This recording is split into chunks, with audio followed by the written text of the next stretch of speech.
everybody. It is post-match, post-game, I don't know, whatever show, whatever you want to call it. I can't even think right now because I'm kind of annoyed. So here's my introduction. My name is Mike. That's Jose. That's Mark. Thanks for joining us tonight.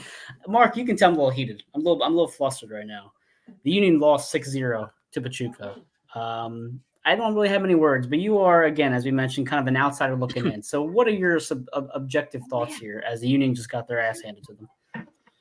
I mean, it's definitely going to be a look in the mirror type approach. I think, past couple of years, you make it pretty far in the competition. This year, you crash out in pretty spectacular fashion. I think a few of those goals toward the end are just like, I mean, they weren't making it a mockery, but it was kind of a mockery. Like, I mean, especially the last one. So, I mean, you just got to figure out how to regather and just analyze, like, are we doing everything that we need to do? I know they haven't had much time in the training sessions, and we talked about that in the last round. Is with the congested schedule, you don't get much time to train with one another. I think like even back to the preseason, the continuity wasn't really there for me, and hopefully with this off their plate, maybe they can try to establish some of that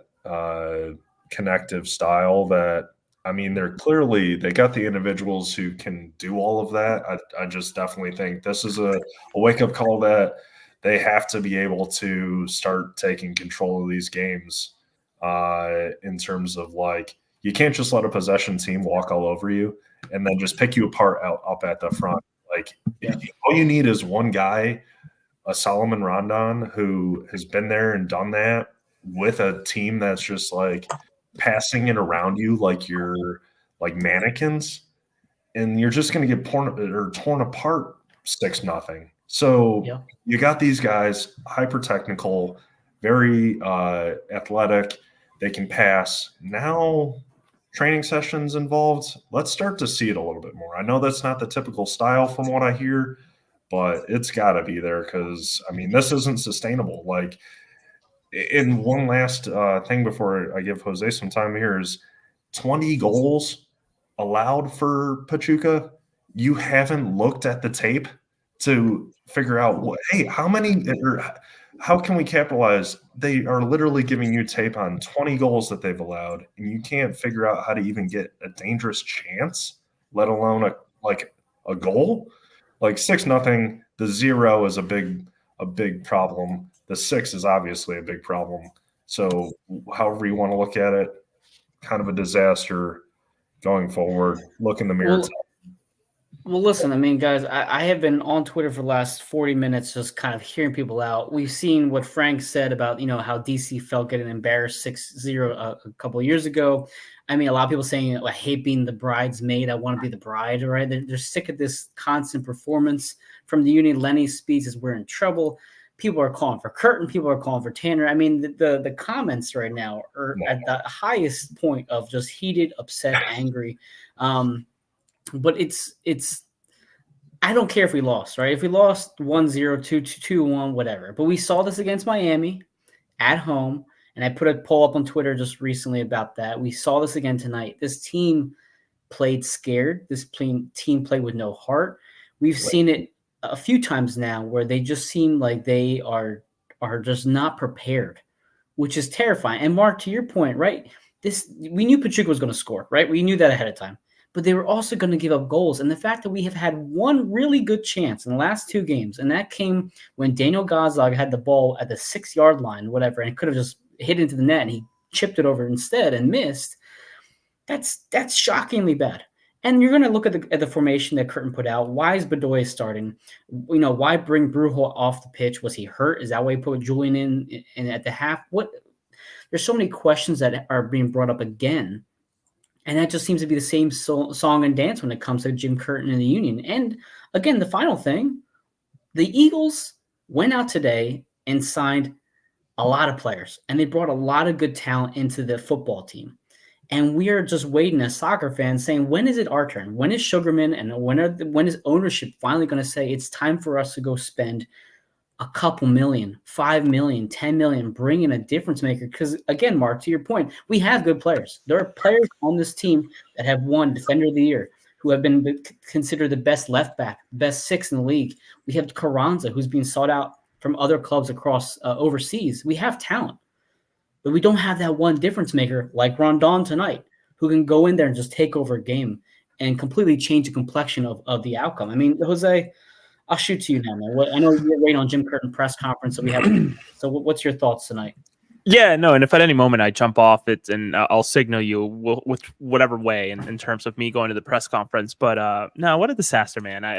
I mentioned it, and it's almost crazy that it came down to this point. But like, maybe I willed it into existence. A 3-0 loss, that's embarrassing enough. 6-0, where Mark, to your point of how embarrassing it got, dude, they're backheeling balls back to the next player to score the ball in. Like, fuck off. Like, that is just awful. I think the next step in terms of embarrassment would have been if triple-digit players start getting into the game, which obviously did not happen, but I think Guillermo Almada knows better than to do that against an international foe. Maybe in the domestic league's a little bit different, a little bit more accepting in terms of thinking about it, in terms of development.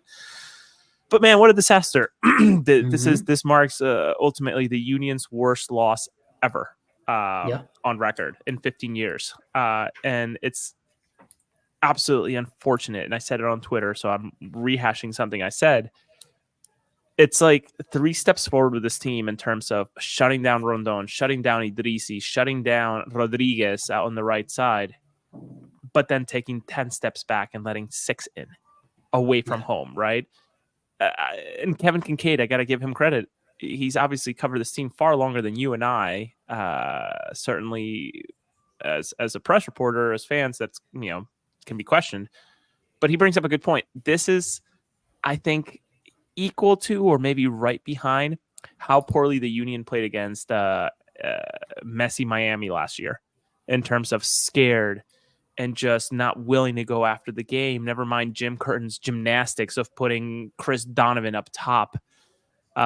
It is such a disaster, man. What a mess. And some of the questions, I'll preview some of the questions with all of you that I'm going to try to ask Jim, at least one. Substitution, Martinez out. Was that tactical or was that an injury? I don't hope it's injury, but if it's a tactical move, if it's a tactical move to take Martinez out, that's shockingly bad. It is very bad, right? So, like, I don't know what that was all about. I want to also note that the initial PK, and I don't want to give Jim an out, but did that initial PK that early set the tone for the team the rest of the game? I think that's a question worth asking, and what his answer is, right? Well, and ultimately, talked about this last on Sunday. This team keeps giving up goals early. You cannot keep coming back. Jose, go back to you. Ultimately, to your point, Mike, that you just made, defensively, 14 goals over 5 games. That is unacceptable for a team that used to send center backs and left backs to the MLS All-Star game. Yeah. And then finally, I would love to hear from Jim's mouth. And I respect the man. I truly do. I think he is genuinely a great coach, but tonight was not the night for him. What are his thoughts on this being not just only the worst loss in Union history, but I think by an MLS team in this competition? It's not a conversation or a situation you want to find yourself in. And unfortunately, as I post on Twitter, the hot seat was already here for Curtin. The hot seat was here for Tanner entering this year because they ran it back again. And now after this performance, I mean, I don't care if Jim has a 2-year contract. I don't care if Tanner's here for a while, whatever. The fans are not going to put up with this for another 1.5 years, 2 years. And the comments keep flooding in, guys. I'm trying to keep up with it as best I can. But I do want to mention something. You mentioned Todd Lewis. I want to kind of say something that he posted on Twitter too. There need to be serious questions asked about the Union center backs. All 3 of them have had so many terrible moments this season. Out of the 3, Lowe has been the best early on, but he's had nervy moments early on too. It's shockingly bad because Curtin has praised these center backs over and over and over, and yet all 3 of them, maybe Elliott at least because he hasn't seen as many minutes as the other 2, have just been Yeah, and you know what, Mark? sad. I don't know if you have seen this clip, Mark, but you know, in the preseason, and maybe that was the telling of the tale of what the season was going to be thus far. But that clip, Mike, again against FC Cincinnati in the preseason of Glesnes, trying to head that ball back to Blake, fumbles the entire thing. Was it Bupenza who went in and scored? Then fast forward to Saprissa, an own goal from 40 yards out.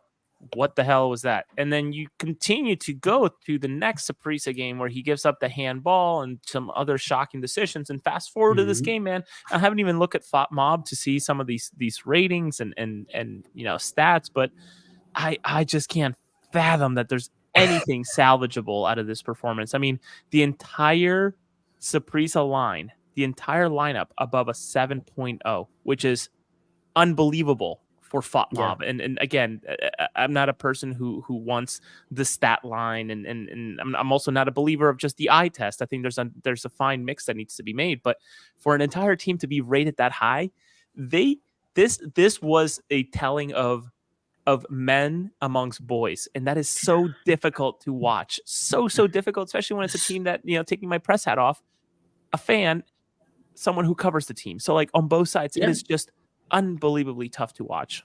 So I want to say something that you mentioned, Jose, the eye test. And Mark, I know you and I talked for a few minutes briefly before we went live, and it's kind of in line with this comment. It says Gazza got paid and hasn't looked good. Now, again, I told you off air, Kai Wagner is considered one of the best left backs in Major League Soccer. And you said, from what I've seen so far in the little experience you've had this year, you would argue that it's not the case. Because I've heard so many great things about him, but like, I mean, even during the Saprissa rounds, I was just like, man, like, you know, he's not getting forward as much. He's been an issue in defense.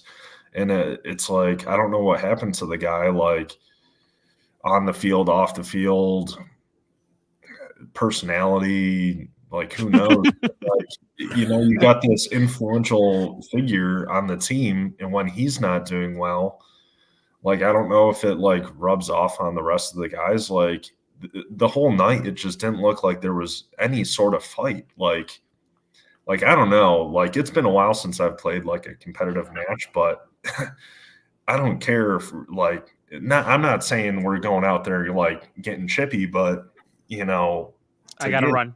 You guys continue. Thanks. Thanks, Jose. Go ahead, Mark. Yeah, to get clowned 6-0 without like any sniff of a fight, that's like kind of brutal. I don't want to be an alarmness right now, but like I'm quickly looking back at, I mean, it's been a spoil of riches in terms of results for the Union for, I mean, since like the past 10 years. I think there's only been a couple of years that have been like 9th and 7th, and then the rest are pretty firmly in the playoff spot. So it's like this year, it almost feels like a weird, I mean, I guess we're only a few games in, clarify that. It's still so early, and we're all so upset. Like, it just feels like when every other team is making a lot of good progress in terms of like the roster they're building and, you know, the progression they're doing, it's like Union's been at the top for so long lately that inevitably they're going to come down to earth a little bit. But it's like kind of a scary thing that this could be the glimpse of the start of it. You know, because no bolstering of the squad. Some of these guys are getting a little bit older, and, you know, maybe like I don't know. It's just not fresh for them. Like, you see like, drop off with Glesnes, who, 2-time All-Star. And some of these guys, like the comment Gazdag, like during this Saprissa thing, I thought that he was just kind of missing. And for a guy And that's the thing. Goslock has been missing a couple times recently. And this isn't you're not the first one who says that, too. And people have been saying, well, if he's not scoring PKs, he's not really involved in the game. At this point, Vince says, I'm so angry at this point. I need 2 trophies to call the season a success. So that's the thing. The Union are not playing for Open Cup this year. Champions Cup's already gone. You're now focused on Leagues Cup, and it's like not in the really MLS season. affected. Yeah, like No, and Leagues Cup, nobody really wants to. I mean, well, yeah, sure, it's a trophy, but we're not going to feel, super proud that we won Leagues Cup because we just feel like it's not serious yet. Yeah. But one thing that we've heard from Curtin multiple times now is the word uncharacteristic, right? Anytime we've given up an early goal, anytime we've had a poor performance, anytime there's been a lot of turnovers, anytime the team has looked as they did tonight, he says, that was a bit of uncharacteristic performance from the Union. Now, you can say that a couple times, right? After 2022, you can say it once or twice, but we've heard the word uncharacteristic performance from the Union for the last 2.5 years. And or maybe a year and a half, give or take. But it's getting to the point now where you have to stop saying it's uncharacteristic and just accept the fact that this is who you are. Yeah. You are going to make boneheaded plays. To a characteristic at this point. I think even early on, like, I'm always kind of an optimist, and I think like just seeing some of the early goals that were given up like throughout the season, like a lot of them are just weird freak things. Like you can't I don't know. You can't really blame anybody, and then it just keeps happening and happening. And then tonight is just an utter disaster. It's not only just like it's not little mistakes here and there. It's just like they just looked like a far inferior team. Well, that's the thing. Let me ask you a question about just from your knowledge on soccer, right? The Union have run it back now again 3 years in a row, but yet they find themselves playing so out of like chemistry sometimes. Are you surprised when you look at this team? Does it look like a team that's been playing together for years? Because sometimes to me it does not. But then you see games like we saw against Chicago, and on the offensive end, they're making chances, they're creating certain things. Like, wow, this chemistry on the offensive end is great. And then you have these last 3 stretches of games where they can't get anything going. Or maybe is it just the congested schedule? I mean, think about how many games they've played so far already. But again, does that go to fitness? Does that go to the training? Are we not doing enough in practice? I mean, what's your experience with that? That kind of, go ahead. Yeah, I would definitely say, I mean, it's not, I mean, we've all seen it. If you watch enough soccer around the world, you've seen like the mountains and valleys of team performances. I think, like I said, being at the top for so long, eventually unless you're Bayern Munich beating up on all the Bundesliga teams for the past 10 years, like eventually, but even then, like I'm definitely not calling for Jim or anybody in the technical staff. I think that's a little bit like harsh. But at this point, fair enough. But like eventually, it's not even, we've seen amazing coaches around the world like go in and out of teams. Like how many times has Carlo Ancelotti like left a successful team, or any of the Bayern Munich coaches that have like come and gone over the years?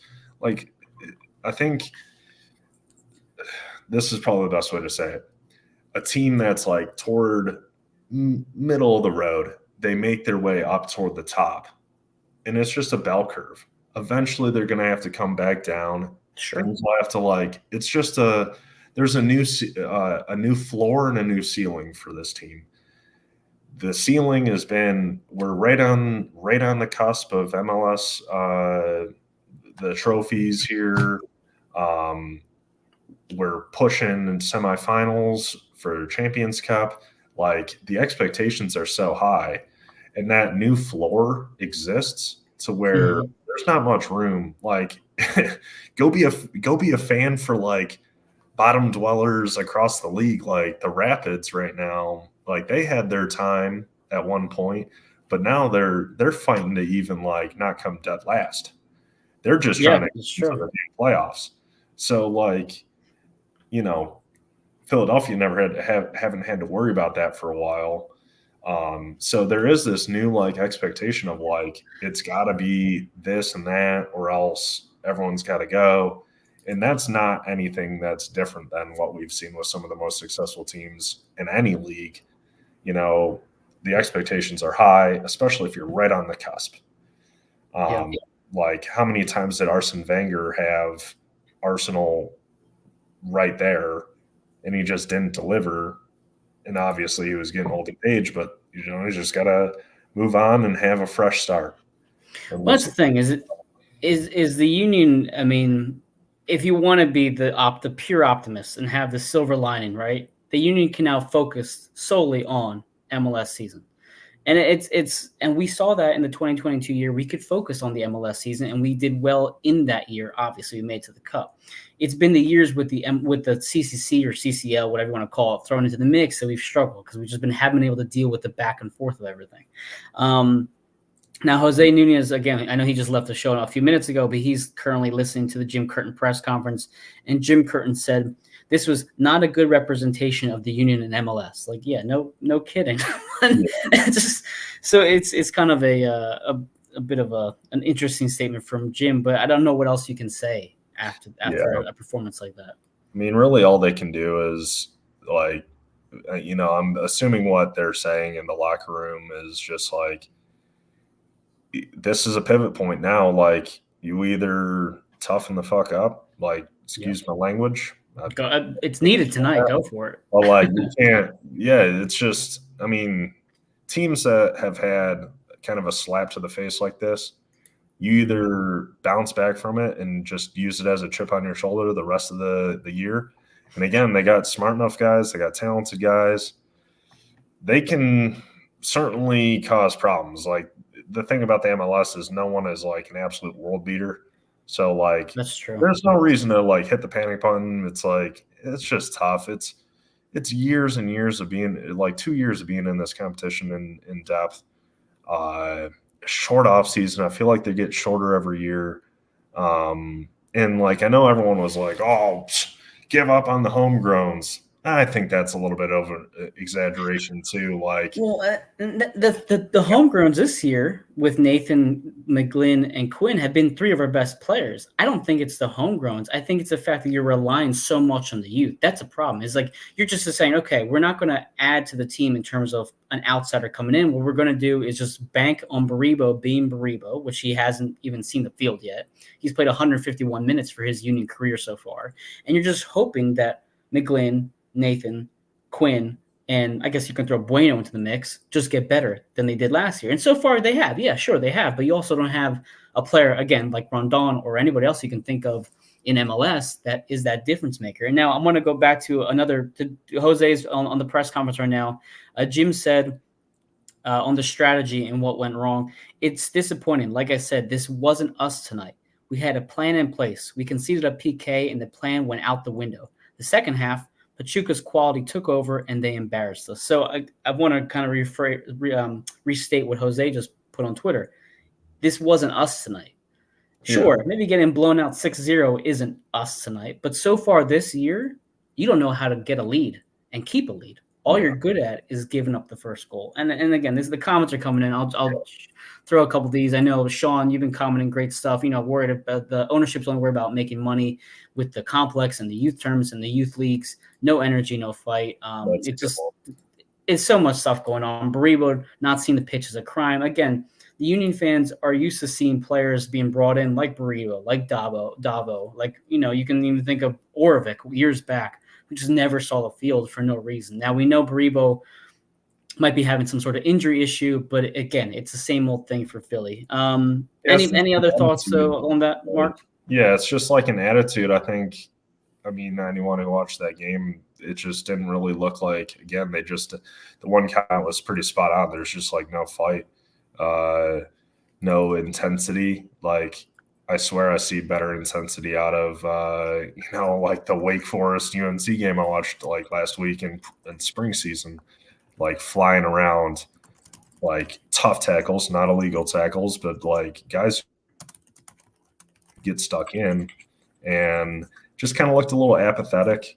A lot of, I'm not asking guys to sprint around unnecessarily, but like, just jogging around a little bit. They didn't really look like they were passionate at all. And I think, anyone who's passionate about the club and the sport, they look for that like intensity. And you look to, again, like obviously the young guys like have a lot of great energy, but I think having the leadership that can provide a controlled passion and fire and like get that group together to combine that passion with energy. And that just creates an attitude of control and like dominance. And I just don't think any of those buzzwords have been there. It's just kind of like, well, if we get goals, that's great, but like we aren't like gonna be like the prick on the field who's just like, this is our game. You're gonna have to freaking take it from us. Yeah, because like exactly. especially today where it is like a must win or and it just wasn't there. Like I think again, taking this performance, maybe in the rest of the season they can always kind of look back at this as like, yeah, screw that night. That's fueling us for the rest of the season, but we'll have to see. I hope that's the case. Yeah, so Jose again, Jose joined us briefly. He was on the press conference right now with Jim. As I posted on the screen that you see below, Jose Martinez was asked to be sub out. He was sick. I don't know how much Curtin knew before the game, how he felt before the game. Obviously, all we know is what Jose Nunez just posted on Twitter. But again, more comments coming in. Kyle says it's the same old kick and run play style I see all around the league. Teams tiki-taka down the field. It's got rec league style play right now. Vince, again, venting his frustration. Give us anything at this point to make us feel better than what we saw. But to Sean's point again, what's going to happen once you have Olympics and Euros and Copa America? There are a lot of competitions happening this year that we knew about already. Yeah. And we got rid of Pereira. We got rid of Torres. We got rid of some of our depth that we had. Yeah. And again, we brought back Kai. We brought back Alejandro, who's been good us off the bench. But again, he's just a bench piece. Sure, you brought in Marcus Anderson, who's looked solid, but he's also just a kid that is your third or fourth striker behind Donovan and behind Baribo. It's not really somebody we know is going to put up 10 to 15 goals a year. So again, it is just a lot of what if with this Union club right now. What if we actually tried to spend some money? What if we, Jose's actually back right now to come join us for the press conference. Jose, perfect timing. I was just about to segue into the next thing. So go ahead. Anything else from the press conference that you saw? Well, Jose Martinez asked to be substituted. At least that's what Jim said. I'm going to have to rewatch that clip. I recorded the whole thing on my own hard drive, though there is an annoyingly loud humming. So I'm not sure if I can really use it for video. I like to share nice, clean audio, and typically I wouldn't share something like that. But man, this press conference, you can tell that Jim is bothered. You can tell that Jim is upset. And this is my opinion. Let me preface it that way. But it's very obvious when Jim Curtin goes ahead and says that the Pachuca embarrassed us. That's the key phrase. Pachuca embarrassed us. They just really took us to task. And then the Spanish press and whoever the interpreter is, kudos to him for trying. Having lived and my mom's an interpreter for the FBI, I know how that work is done. They need to find someone better, because the job that this man did was not great, I must admit. But it's interesting. A lot of questions about how's the team feeling, how the one question that was very telling was, how is the team feeling, any injuries, etc. And Jim's quick little quip was, to be honest, the only injury is to pride. Oh my God. Fucking fitting, right? Oh. Fitting for how embarrassing this performance was. This is I don't think people realize, and if you're one of the 93 people watching this, thank you for listening to our rambling that's what happens when you bring Mark. That's it. He just brings in the Mark. It's the Kelkin Sport effect. But if you watch this game, you genuinely witness history in two fronts. The worst ever MLS performance in CONCACAF Champions Cup League history. Never mind, in 15 years of Philadelphia Union soccer, the worst ever loss. So both of those stains are on Jim's shirt, and it is disappointing. What else can we say? The rest of the press conference, was fine. I didn't really get much out of it. I was honestly just really interested on the Jose Martinez piece, because I think bringing him out when you can tell that the midfield is already a mess, just It just doesn't make sense, but now it makes sense. If he was sick, again, what are we doing? Why isn't Jesus Bueno in there? Didn't he just sign a new contract? Why isn't he going in and shifting to the 6, right? So why are we putting a guy who maybe has the fucking flu?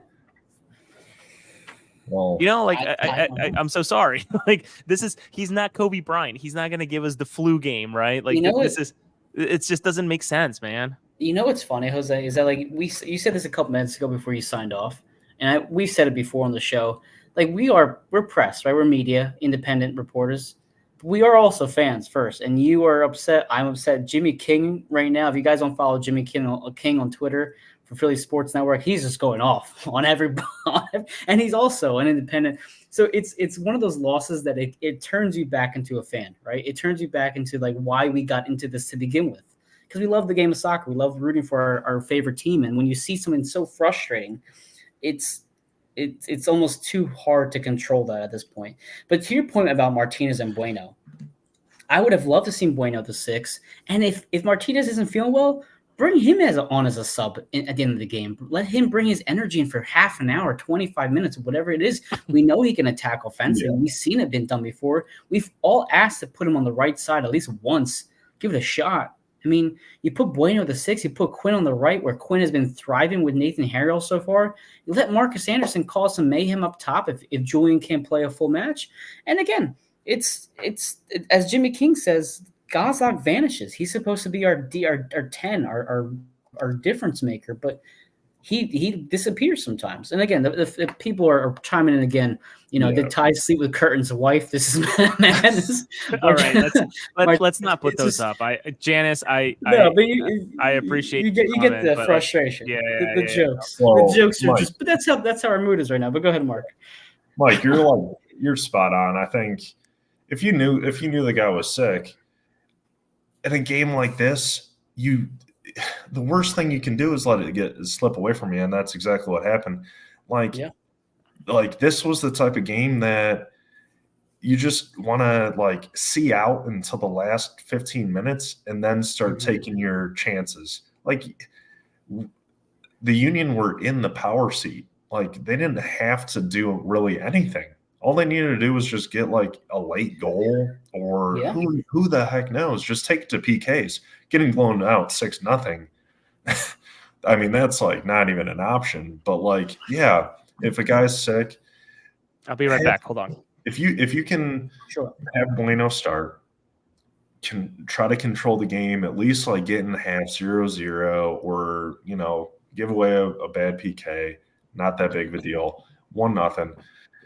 Just control the game as long as you can, and then we start hammering at trying to get that goal. Because that's all that mattered. But, when it started getting 2-0 at half, and then it just snowballs from there because we just never had any chances. But, it should have been a reverse tactic.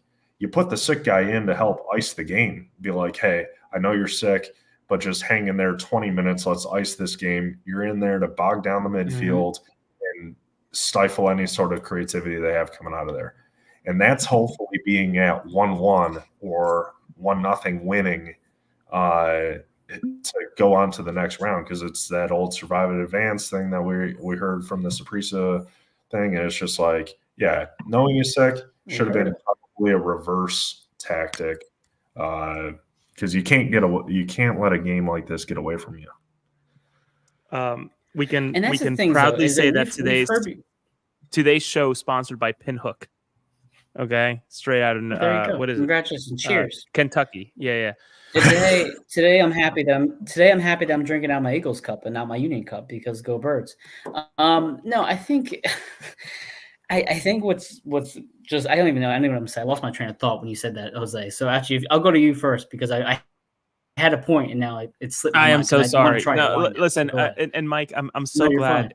Whether it was you or someone else digging through my Twitter, and I frankly, I post so much and try to put out so much information that maybe I'm to a flaw or whatever, but pinpointing that, wow, what a good email. I just got a nice email. Great. Pinpointing that audio bit of Andre Blake, being very telling about how he feels about how this franchise, that was you, how this team, obviously not successfully, though maybe the jury's still out, waiting for MLS and Leagues Cup to happen. Obviously, the union organization not involved in Leagues Cup, but in terms of adding enough pieces to the repertoire, Blake being very open, time will tell. And listen, we just watched 90 minutes of the worst possible union soccer ever. If I was able to ask Andre Blake, and God, I would love to ask Andre Blake, Andre, did the time just tell us what the union did this offseason? I think he would probably nod yes. Like this is so telling. And Mike, like, give me just one more second. Yeah, go ahead.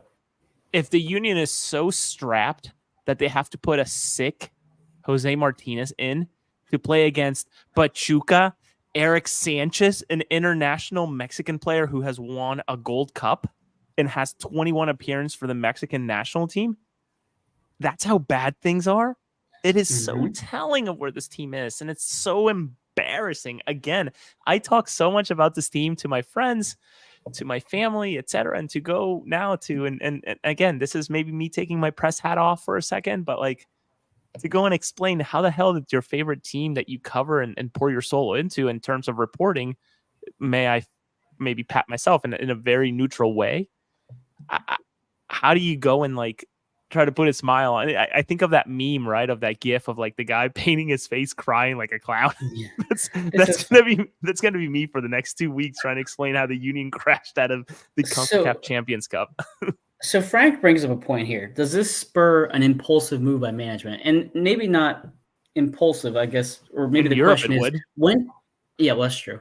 I think the question is, Frank, when is enough enough? Like, when have we seen what everybody else is doing and what we're not doing and say, you know what is, I mean, maybe this is the final straw and Sugarman finally opens his book up and we finally bring in somebody. I don't know, but I don't know how much lower you can get to this at this point, because even losing MLS Cup, which is awful and horrible and like the worst moment of my life, at least you were there competing for a title and you knew the team was good enough to win. We were good enough to win that game. This team is not good enough to win anything at this point. I mean, Sean saying might as well bring up just Quinn's little brother, Caven, and just see what he can do. Listen, I mean, at least it'd be exciting content for us to discuss. I'm not opposed to it. But again, it's a lot of good comments so far. Sean's been on point. I appreciate you, Sean. Thank you for showing us. Kudos here. Yeah, no, I mean, he even mentioned Danny or Sean? Sean Hughes. Sean Hughes, yeah. Yeah, good dude.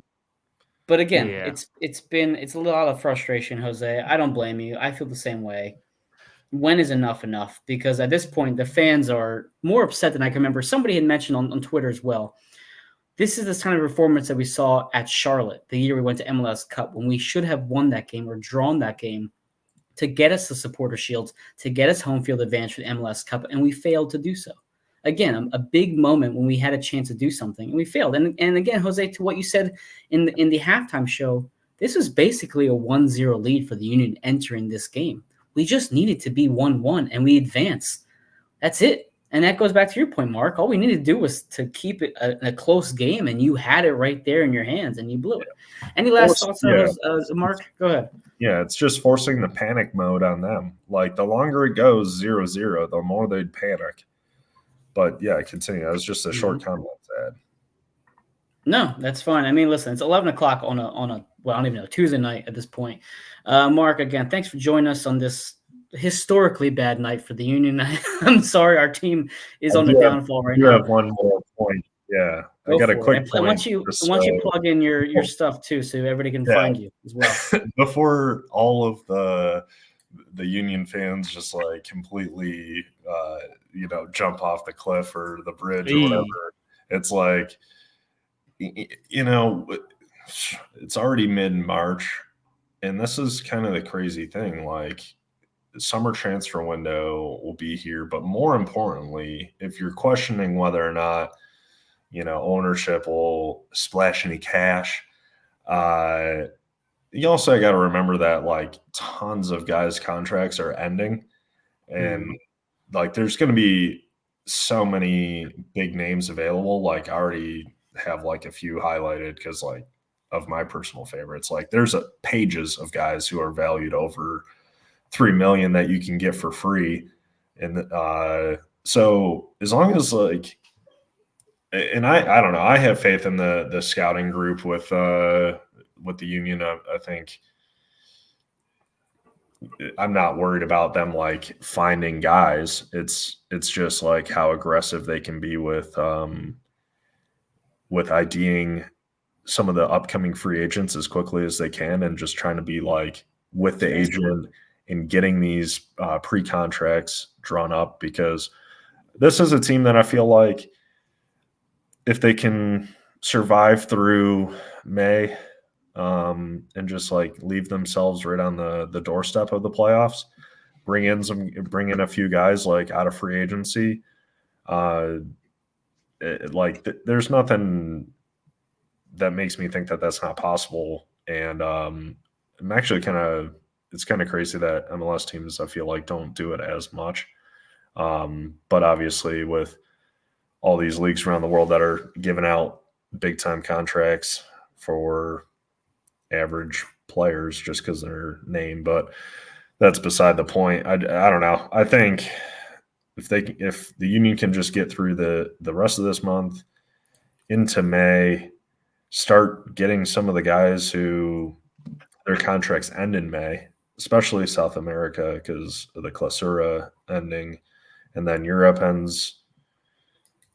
There will be options. It's just how ambitious, just even from a contract perspective. Because, like, again, these guys, you don't have to spend millions on the transfer fee. It's just getting the right guy signed on the paper. Well, that's the thing. The right guy's been tough. And to Kyle's question, can a 14-year-old player be on the first team? We've seen 14 and 15-year-old players be on the MLS Freddie club. Adu. So yeah, Freddie Adu, is one of them. So yes, and we actually have a special guest join us tonight. Well, Mark, Mike, my other person. Let me start off by saying, Mike, I know you wanted to hop off, but we have a very interested crowd, 109 people watching right now, maybe. So if you gotta go, man, you gotta go. We got the one and only Todd Lewis from the Free Kick. Hey, what a surprise! There we go. The show continues. So Todd, I'll shoot to you. Just let it out, man. What's on your mind tonight? There's a lot of thoughts, a lot of emotion, and a lot of crazy takes on social media. And so it's hard not to like get wrapped up in how everybody's feeling. I think for me, like the biggest takeaway, and I've said this on my show a couple times, is the center back play's been terrific. I mean, horrific this season, not terrific. It's been the opposite. Jacob Glesnes has had so many terrible terrifically moments this bad. Season. Yeah, there you go. Jacob Glesnes has been terrible all season long. Jack Elliott hasn't looked the same since 2022. Damian Lowe has looked the best out of those three, but when you rely on Damian Lowe to be your best center back, I mean, there's a reason why Miami traded him a couple seasons ago. If anything, Damian Lowe's a third choice center back. He shouldn't be your best center back, and he's even had nervy moments. I mean, we saw it tonight on one of the second goal, I believe it was, that Rondon scored. He completely backed away from him, and I'm not exactly sure what's going on. Jim Curtin's talked about the spacing with the center backs, that, this is something that we can correct. And we're 6 games in, and we haven't seen it corrected yet. And here's another thing. The Union continue to concede goals in the first half. Jim Curtin said it a couple weeks ago. He said, this is something that shouldn't continue. Well, it is still continuing. And I feel like we're just going insane. It's the definition of insanity. The Union corrected it last year.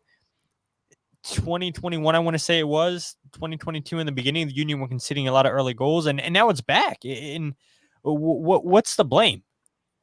It's that it's a lot of the same players from those squads back in 2021, 2022. And when you run it back, what did you expect to happen after you ran it back last year and you didn't even get close? I mean, I feel like I'm going crazy. Like, the time to win MLS Cup was in 2022. That was the golden opportunity. The Union blew it. They decided to run it back next year. All right, fine, let's run it back. And then they run it back again. And Jose talked to Andre Blake last Tuesday, I believe it was, after the Pachuca game, asking him, is it pretty telling that the Union haven't invested more in depth. And you saw that tonight, where this team just lacks depth. So, I mean, I would love to shoot at Jose and to Mark, but we have another special guest or guests man. tonight. We have It's Kyle a and party Jillian. now. Kyle and Jillian from the one team we agree on. We have a No, we whole, have it's like Union Jillian. happy hour. We have Jillian, the edition. far. So Kyle and Jillian from the. Oh, he is there. Is I was gonna say Jillian, the far better half. I'm here. We're both here. They're ghosting like the Union's defense. Well, And hello Austin- guys. How you doing?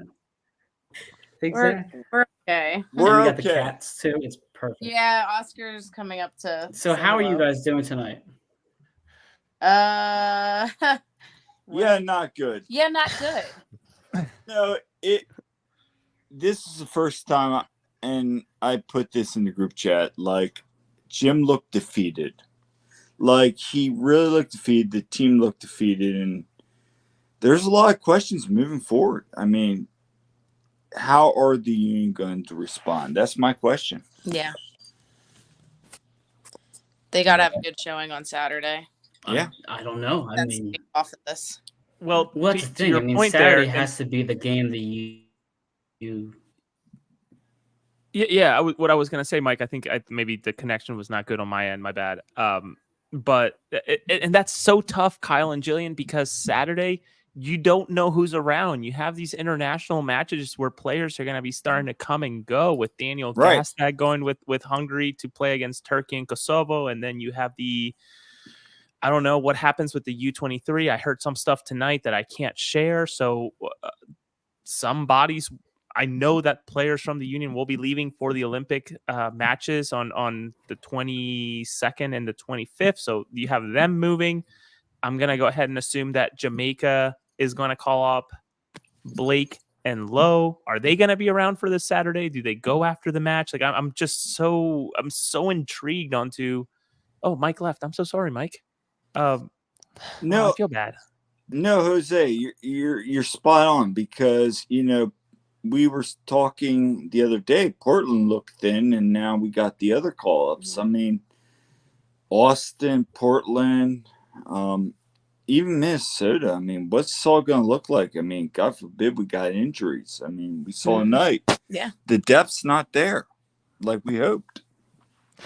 Yeah, and that's the difficult part, right? And Mark, maybe I'll shoot this over to you, but as you know, someone who is from the outside looking in, the rest of us who are in this conversation right now are so far into the bubble that is the Philadelphia Union. When you look at the starting 11 today and you think Andre Blake's going to be gone, potentially, not confirmed, though I have a good feeling that him and Lowe would be representing Jamaica to play against the U.S. and then the winner or loser, depending on how that all goes, in Dallas. And then you have Daniel Gastag leaving, and then you have some young Americans also leaving. Where does this team go, especially when, again, this is the team that had to put out a very sick, or potentially very sick, a sick Jose Martinez into a Pachuca game, a must-win game. And especially when you let like Craig go on loan, and which is fair. Like, I mean, it's a lot of teams have to deal with this type of stuff. It's like you can't just stow people away front or away on the bench, like just waiting for players to depart. I mean, Todd and Jillian and Kyle all kind of like collectively said, like, I mean, where does the team go from here? And also, if you've been with the same roster for so long, like every top performing team still adds pieces, because there just has to be like an evolution to your game or your style. Like Manchester City's had some of the best teams we've ever seen. And they still add pieces every offseason or every transfer window. And that's just kind of where things are getting, I feel like, a little stale. Success been there for so long. With the success comes a bunch of guys who are on the cusp of a first team that now you have to be like, oh, wait, sorry, well, we got to let you go on loan because it's not fair to you guys to just be sitting here waiting for your opportunity. But now, like, moments like this happen where added depth is important with, like, everyone leaving. And it's just a tricky situation. And unfortunately, some of the best teams are the ones that are going to have to deal with it. Because obviously, not every team in the MLS is going to have international level players. So tough. But if they can, I don't know, they could still flip through the free agent pool. I know that there's plenty still out there. Yeah, and that's the thing, Mark. Right? The Union, the Todd, and you can correct me if I'm wrong, but isn't it April 1st when the transfer windows close for MLS? Man, throw me. You got to come back to me on that, but Okay, I think sometime in April. It's sometime in April, so the Union have a lot of time to figure out this roster. Obviously, LaFleur out. We saw the departures of Joaquin Torres out to Universidad Católica on Chile. Then you have Brendan Craig out on loan, no recall option. I don't know about Joaquin Torres. April 23rd. April 23rd. Joaquin Torres out to Chile. I don't know if there's a callback option. Brandon Craig, I know from some research and conversations that there's not a callback option for him, is my understanding. Happy to be corrected. There has to be some movement here. And listen, the commentator during the game mentioned it. I guess he talked to the owner of Pachuca, and I thought for a second about tweeting. So does Jay Sugarman own Pachuca as well? Because I think he even said, the Pachuca owner said that he wasn't going to spend on money, but rather, develop youth for the next coming years. I'm thinking, almost like that meme of Leonardo DiCaprio in that movie where he's like, that's like, pointing at the TV. I felt like that was like that moment for me in terms of like hearing that out loud. But it's so interesting, Mark, that you mentioned about all of these free agents or moving pieces and potentially adding more, but you can't help but to feel that this is not a team that does that. This is not a team that goes ahead and brings those additions mid-season. And maybe I'm throwing it to you, Jillian and Kyle, to continue the conversation here. What happens on Saturday? Obviously, the Union traveling away from home to a different time zone once again. Like, what are we gonna see out of this Union team? And especially with, I'm eager for the press conference on Friday. Who is still around, right? I muted you guys on purpose because there's a little bit of an echo, so I hope you didn't mind. No, that's fine. Is there still an echo? No, not anymore. Go on. Okay. Yeah, I think what they need to do is come out and basically make a statement. You've got to just bounce back from that and come out, angry, come out with a chip on your shoulder. Like, that is not who we are. And, you got to bounce back, plain and simple. I mean, like I said, I tweeted out, like, this is a turning point for Jim and the Union. I mean, where do we go from here? I mean, I've had teams that underperformed. I get it. But at the same time, like, yeah, we need a little bit more in Austin. I hope.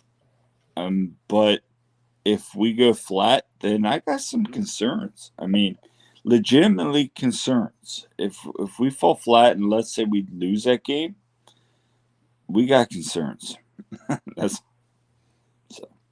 I would argue that the concerns are already here. I don't know if agree. it was. Yeah, I don't know if the conversation was. And maybe I didn't get a chance to comment at the time, but like the draw this year was so ever in the favor of the Union in terms of looking at the left side of the draw versus the right side, where if the Union had somehow not gotten embarrassed and hopped over Pachuca in terms of a 1-0 win tonight rather than a 6-0 loss, you go against a team from Suriname or Costa Rica. And you're either playing Club America or Chivas in the semifinals.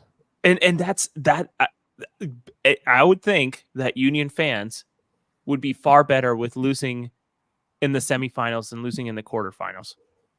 Agreed. But I mean, it's not or the to round take anything away from Pachuca. I mean, Pachuca is a respectable team. I think they were up there in the top 3 highest goal scorers in Liga MX. They won the league last year. I mean, it's not like they were a slouch team. No, by no means, and that's not what I'm alluding to, Todd. And I appreciate you keeping me in check here. Pachuca did exactly what they were supposed to. If anything, good on them for taking advantage of I don't even know how to describe this Union team today, right? In terms of I can use the word embarrassing Union team. I mean, Jim said it. I mean, he said that their pride is gone. Yeah, I just don't know where this team goes from here. And again, I can't stress enough, and this is my personal preference thoroughly coming through, but gosh, man, like this was the competition that I really wanted the Union to win. This is the competition that if an MLS team won, which didn't happen last year, wasn't it Leon who won it last year? And then Seattle won it 2 years ago. Yeah. That would bring just so much pride to the MLS to have this competition be won by an MLS team, and unfortunately, just it wasn't meant to be. So it's very, very tough to bow out. Never mind bow out as bad as we did. Can I bring up a question to you guys? I saw somebody mention this on Twitter, and I think it is pretty telling, right? Is where not to make an excuse for the Union, but MLS clubs are a little bit hindered with the roster rules compared to Liga MX. And not to say, I mean, the Union 100% should have spent more money, brought more players in to get better depth. But it's a night and day difference, I think, when you look at Liga MX teams and MLS teams. And Jim Curtin was asked after tonight's loss, he said, is the gap closing between these two sides? And he said, no, I can't say the gap's closing after we just got blown out 6-0. But you look at it. I mean, it happens year in year. MLS teams usually are disappointing against Liga MX teams, and I think part of that is because of the roster rules that hinders these MLS teams. One of you guys want to pick that up? It's fine. I mean, is that crazy to say that? Why don't we go with Mark? Mark, what do you think about that? And then we can shoot it over to Jillian. Yeah, I mean, I'd see them as pretty equal in terms of from the average fan perspective, I'd say the MLS is probably ahead in terms of attracting better stars, and I'm not even talking about Messi or anybody like that. I just think half the guys that come from South America could easily just go to Liga MX, but they don't. They would rather come here. And I have guys from Costa Rica and there's plenty of transfers that go in between Costa Rica and the second or the Expansión in Liga MX that would prefer to play in USL teams that message me and ask to see if I can help them out in any way. So the attraction is definitely there for the American-based sides. I just think it's just tough going up against I guess if fans want maybe an equal comparison with an MLS club right now, I'd say DC United feels like a Pachuca. You have a Benteke, you have a Rondon, that center focal point that it's just force these dudes to defend him, put the ball in the box, and he's going to score if you give him enough chances. It's not every team kind of has that.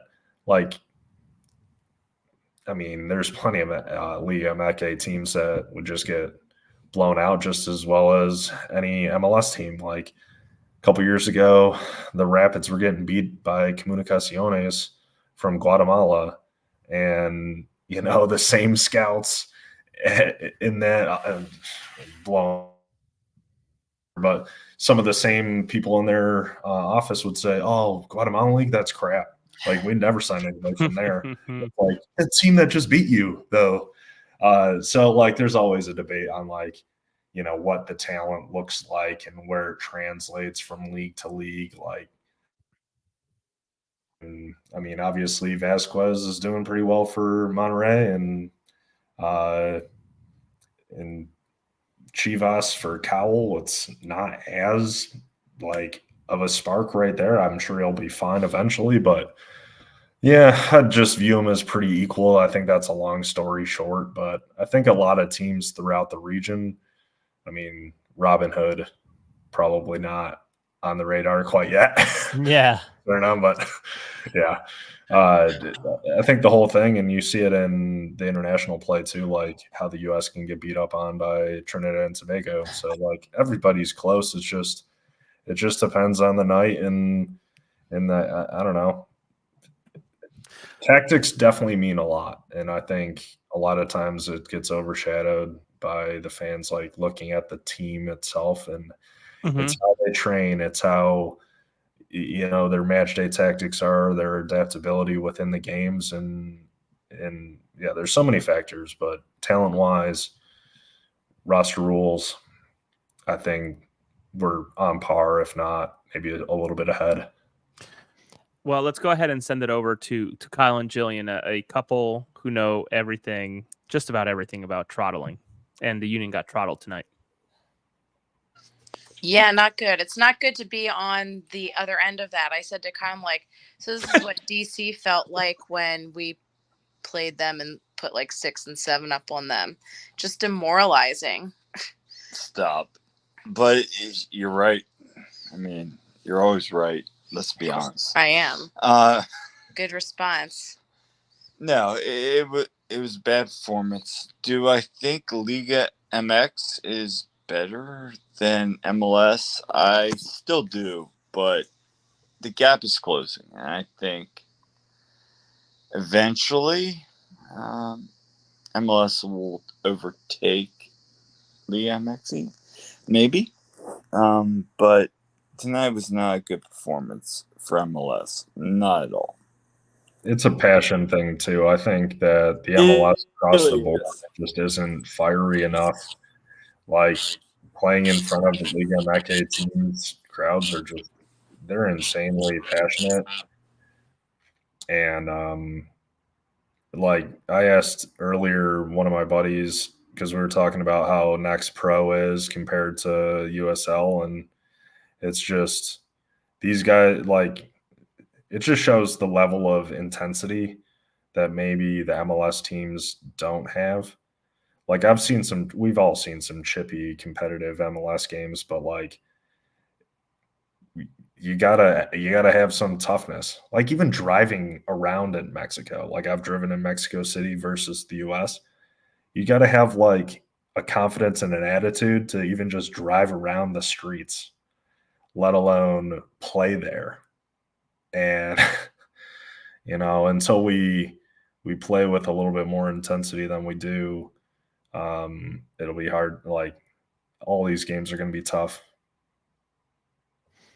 Yeah, you brought up a good point about tactics earlier. I think we saw so many times the Union try to play out of the back and then the counter press by Pachuca. It was right there to just turn them over in their own half. And how many times have we seen the Union? That's how the Union typically like to play. They like to counter press and turn teams over inside their own half, and then the Union are there to try to put the ball in the back of the net. And Pachuca uses the Union's tactic against them. And somebody said that, now we know how DC United feels after losing 6-0, 7-0 to the Union the last couple seasons. And yeah, it's true. I mean, like tonight's Pachuca performance remind me a lot of the 2022 Union. I mean, this is exactly how the Union played. They want to turn you over inside your own half. They're just getting shot after shot after shot.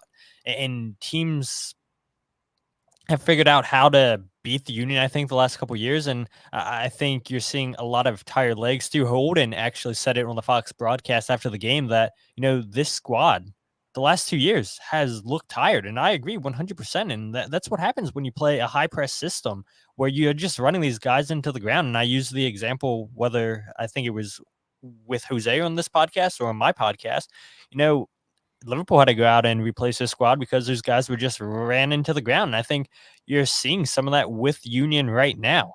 And again, I brought it up when I joined. The center back play has just been terrific. They get turned way too easily. They're 2-3 steps behind the ball, and that's not a recipe for success. Jim Curtin preaches, we're a team that's built on defense, but through 6 games this season, 14 goals conceded. It's not a team that's built on defense at all. Yeah, this is a team that's just again a far cry from. And I see Mike. Mike, are you here? I don't know if you're actually here or not. You might be just working out and listening and tap something. But this is a team that Todd, not too long ago, man. This team was sending defenders to the MLS All-Star game, right? Like sending Glesnes, and was it Elliott that one year? It was like a pairing, or maybe Yeah, I mean, you had an argument in 2022 for Defender of the Year. Was it Jack Elliott? Was it Jacob Glesnes? Was it Kai Wagner? And Jacob Glesnes winds up winning MLS Defender of the Year, and I believe it came down between him and Kai Wagner. And you could have made the argument that Jack Elliott should have been over Glesnes, but I think you could only have 2 nominees. I believe that's what the quotas were for the MLS MVP awards, Defender of the Year awards, all that jazz. But I mean, those 2 center backs played fantastic in 2022, but we saw the regression last year, and now this year, I think we've seen an even bigger regression. And for a team that wants to play defense, defend first, it's like you guys are conceding 7 goals, I think it is now, in the first half in 6 games, which is not like a Union team we've seen. And maybe it's tactics that have to change. Maybe a formation change from the Union. I mean, I know we saw a little bit of a formation change tonight, a 4-3-2-1 Christmas tree formation, and it worked 5-2 against Pachuca. Yeah, exactly. I mean, the Union are just trying so many different things, and yeah, I don't know. And maybe part of it is too, you asked a question, Jose, with Jose Martinez having to leave because he's sick. When you lose a key figure that's protecting that back line, and Jose Martinez, I think that can't be discredited too for what we saw in the second half by the Union. You're throwing Ale Bedoya to play as a lone 6, which probably isn't the smartest thing. Why they didn't bring in Bueno, I'm not quite sure. But that was a big piece to miss, and giving up that second goal right before halftime, I mean, that deflates all the air. But losing Jose Martinez was a huge blow for this team. Yeah, we'll see. Maybe as we close out here this hour-long show that Mark, you and Mike and I sort of envisioned being all of 10-15 minutes, and obviously it grew as disappointing as growingly disappointing as this loss got. Yeah, I don't know where this team goes from here, right? It's and I don't, and you guys can, correct me, but I don't know that it's overreacting. This is a loss that in Europe would get your manager sacked. 100%. Obviously, Jim Curtin maybe has a little bit more, but all right, Mark, all right, simmer down. In most teams, this type of loss in Mexico, it would certainly get your manager sacked. I'll tell you that. And same in South America, a 6-0 loss in an elimination game on the away leg after being 0-0 would probably get your manager off the seat. So, Frank, thank you. We did sign a defender from Bolivia, Hamid Berdesio, who is going to be, anytime I get to say his name, I'm going to say it, but probably a YouTube piece for the rest of his life with the team. As we close out here, maybe some final thoughts. And Mark has them about managers getting sacked. Yeah, Mark. Any closing thoughts before we sign off for the night? I'll tap a thing that you said, Todd, is when you have the same roster for quite a while, it's teams they'll eventually figure you out, and if you play enough against some guys and the system doesn't change, you just get figured out. And it's been a rocky start. I mean, this is the first loss of the season. Granted, it's in spectacular fashion, but I mean, I don't think we should be calling for Jim yet. Oh, please don't think that's what I'm doing. All I'm saying I know is you're not. I'm just saying. Some fans are on Twitter, are though 100%. Yeah, but the Twitter also is a very much a vocal minority. Let's just be clear about that. For sure. It's I don't know. I would say the big takeaways are mentality going forward within the team. They got to start showing just some badass type of attitude to them. They are good players. So start showing teams we're not, whoa. don't fuck with us. We'll like dismantle you the way we always have. We're not done yet. And, some teams use games like this as their bulletin board material of like, yeah, it's a humbling moment. Been at the top for quite a while. One game, it snowballs. Like sometimes, like, yeah, if they went into half 1-0, down 1-0, it like could have been easily different. It's just when the game starts, we've seen it all over the world. Like, God, Man United gets their butts kicked. I mean, happily, but but it's just like when the game starts getting away from you, you're trying to get desperate a little bit. It starts to get more end to end. You start giving up more cheap goals. You're just waiting for the clock to be 90 minutes and you're done. And that's just kind of how it felt. So yeah, tough. I mean, any other sport, people wouldn't really think that much into it. I mean, and then last thing is just like been kind of scrolling through some of the free agents. Or potential loan deals and stuff. But yeah, they just need like some of those real workhorses. And I think Well, like the here you go, box Mark. guys. Mark, why don't we go ahead and have you? Here's an idea, Mark. Let's have you write an article for AAT Sports on who the Union could sign. Let's make that a feature article. Can I do like I have one guy who I've been wanting him to come to the MLS for so long now. Alex Moat. He's fucking do it, man. West Brom. That dude can hammer a freaking ball from 30 yards out. And just turned 29. His contract's up at end of June. Sign him up on a pre-contract, get him here in the summer. Like that dude would just be awesome in the MLS. Not sure it'll happen, but that's like my one free agent that I'll say right now that would be awesome for any MLS team that's like looking for an English guy who is just like a really fun dude to watch.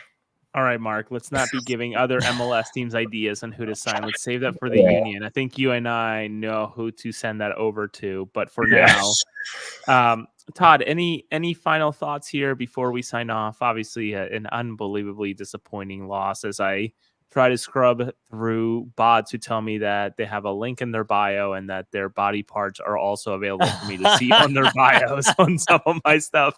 Any thoughts before we sign off here at 11:22 at night? Yeah, dude. I seen some comments. You talked about you don't know if Joaquin Torres can be brought back.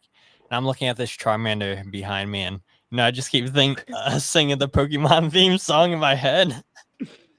So I'm sorry, Mark. I did not hear anything you said because I'm just singing Pokemon in my head, and I'm like, this not just needs to end. Bring back the Pokemon guru, the Argentine Ash Ketchum, Joaquin Torres, and he'll save the day for the Union. What a disaster, man. And I guess before I sign off, I want to thank all, if this number is right, what an unbelievable number. 160 people who are watching right now. It's an unbelievable amount. We can't thank you enough. I'm going to go ahead and delve into Guillermo Almada's press conference, which surprisingly or not surprisingly lasted 15 minutes. I don't know what they would have asked him after shitting on the Union 6-0 and now having to go against a team from... I think they asked about Messi. Yeah, maybe. Now he has to go against a team from either Costa Rica or Suriname, which... I would go ahead and say that they're going to make it to the semifinal, Pachuca.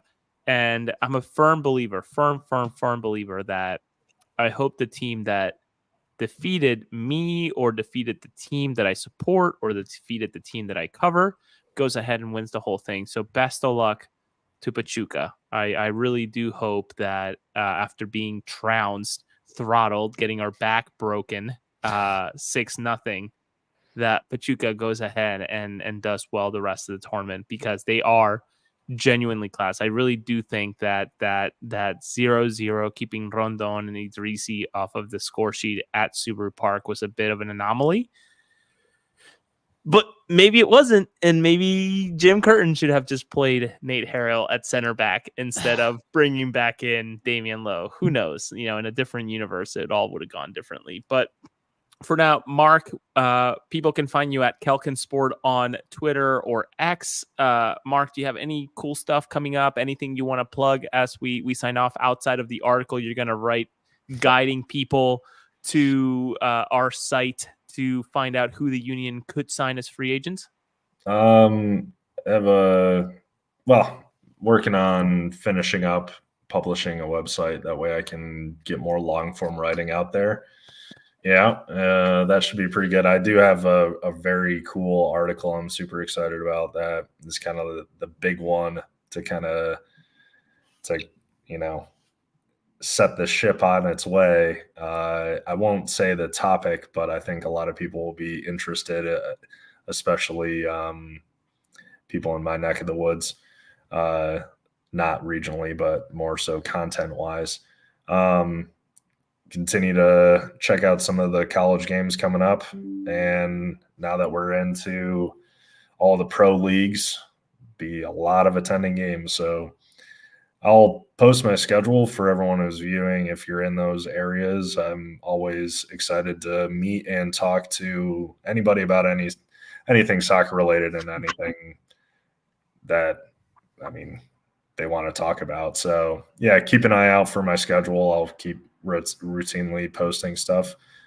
Again, if you're in those areas, always down to meet up and chat and have beers and stuff. So I can confirm that Mark will not kill you. He stayed at my house for 2.5 days. No issues whatsoever. Lived out of my basement, a very comfortable basement, may I add. yeah, awesome basement. Please make sure you follow Mark. Mark has done incredible work in terms of collegiate soccer as well as youth prospecting a little bit. Make sure you follow him at Kelkin Sport on Twitter/X. Todd, any plugs you want to do? I know you might be recording and I might be joining you tomorrow night to record something about this mess that we just witnessed about, I don't know, an hour and a half ago. Wow, it's already been an hour. That's crazy. How's Twitter doing? I haven't checked in a little bit. I Is have anybody trending right now? my thing says like 35 notifications. I haven't even tapped into them because I know it's just people who are very, very angry. But Todd, what do you have coming up? Anything that you want to plug outside of us maybe connecting tomorrow evening? I don't know, dude. Friday press conference. Yeah, I'm thinking about bed, waking up early tomorrow, but you can check out the website, thefreekick.substack.com, because everybody has a Substack now today. I feel like. Thanks, Jose. Take it easy. Hey. I was gonna go someplace. I'm not gonna go there. You can check me out on Twitter at It's a Todd's Life. Yeah, I think that's what it is. Or at Free Kick Pod, the Free Kick, wherever you get your podcasts. And I don't know. I think Jose and I are going to record a podcast sometime tomorrow. I don't think we're going to do Twitter Spaces because last time we did that, my power went out. So that's bad luck. So I'm honestly surprised that power hasn't went out here. So yeah, thanks for having me. And a late minute invite. I feel like now I have to go back. Hopefully this gets added to the RSS feed and I can catch the last 45-50 minutes that you guys talk for. If not, then I'll just go on Twitter. Twitter, YouTube. I think you guys are live on Facebook. You guys are live everywhere. So thanks for thinking about me. I don't know. I don't have too much thought to say. My brain's turning off, but no worries. Yeah. No worries. What a disappointing night.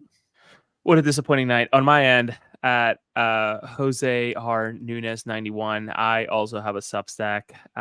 Feel free to find it. It's pinned on my bio. No link or body parts being shared with my bio, just a Substack.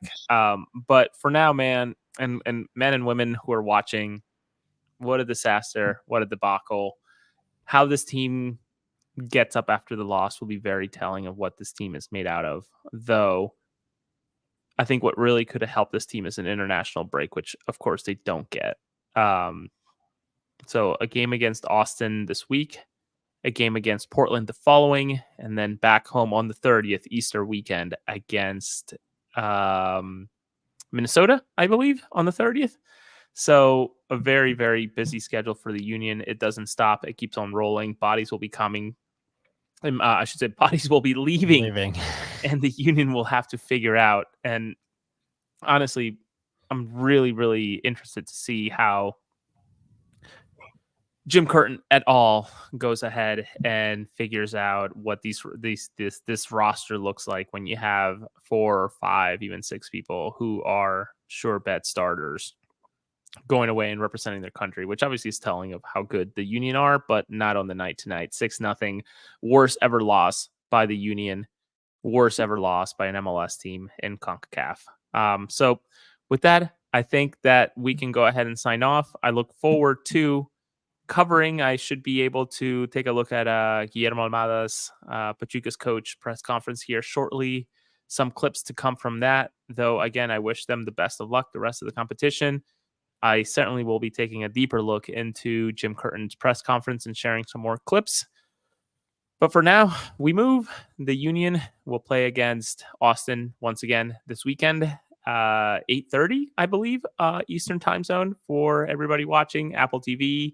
But for now, have a good evening, everybody. And thank you so much for tuning in with us for, I can't believe it, 1 hour and 21 minutes. Mike. I can. And Mike, yeah, you can. Mike, who is behind the scenes, let's make sure that we can export, if we can figure it out, I'm sure, an audio version to post into the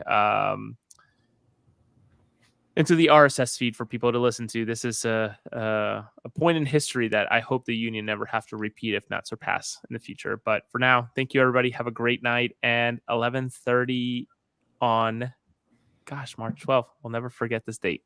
Thank you so much, everybody. Good night. All right. See you guys.